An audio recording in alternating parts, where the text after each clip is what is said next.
Ma passion de l'aviation, elle est venue à peu près à l'âge de 10 ans. Mon rêve dans l'aviation, c'est d'être pilote de ligne sur A330. Moi, c'est d'être pilote aussi. Moi, mon rêve, c'est d'être pilote sur jet privé PC-24. L'association ELC a été créée par M. Bernard Trible, qui était un passionné d'aviation, et au bout de quelques années, qui a décidé d'en faire un musée. Mais au départ, c'était destiné à restaurer des avions.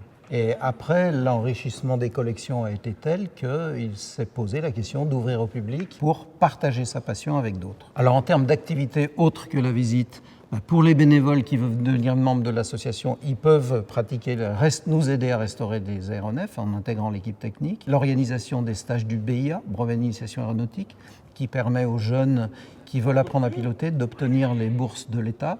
Puis l'autre volet de notre formation, c'est essentiellement l'organisation de stages découvertes à l'intention des élèves de 3e et de seconde. C'est qu'en fait, il y a eu une fuite de carburant qui venait sur la conduite d'huile.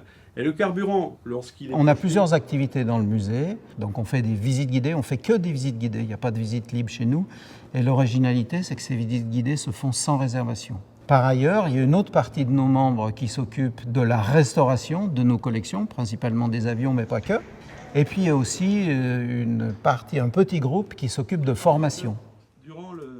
L'intérêt de l'aviation, c'est que c'est très ouvert. On a 5 matières qu'on a enseignées à nos élèves de BIA, qui sont la météorologie, l'aérodynamique, la technologie, l'histoire et la réglementation. La formation, moi je l'ai suivie en l'accompagnant un tout petit peu. Je suis titulaire d'une licence également d'aéronautique. Moi ça me fait plaisir de partager ça avec elle, donc j'en profite. Tout est intéressant et tout est important pour la suite.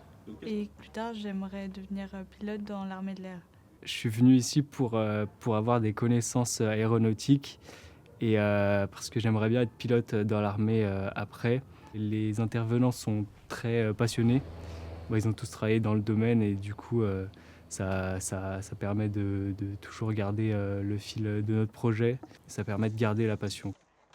Donc mon but principal, c'est d'être pilote d'hélico. Et la même année où j'ai fait mon stage de 3e, j'ai commencé le BIA. Et j'ai découvert une passion pour l'aéronautique. Avec le BIA, j'ai déjà beaucoup de connaissances. Ça accélère ma formation pour que je puisse de plus en plus être autonome en vol.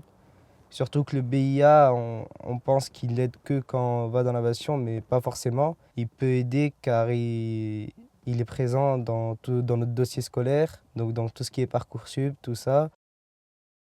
Alors j'ai commencé en 2016, ça a commencé par un vol découverte que m'a proposé mon père. Et puis ça m'a bien plu et donc est née cette idée-là de passer mon brevet de pilote. Donc j'ai fait ça à Bron sur à peu près un an et demi. Et j'ai obtenu mon brevet de pilote en 2017, donc j'avais à l'époque 17 ans. Donc quand on commence à apprendre à piloter, on le fait avec un instructeur et au départ on apprend à manœuvrer l'avion en l'air, faire des lignes droites, des virages.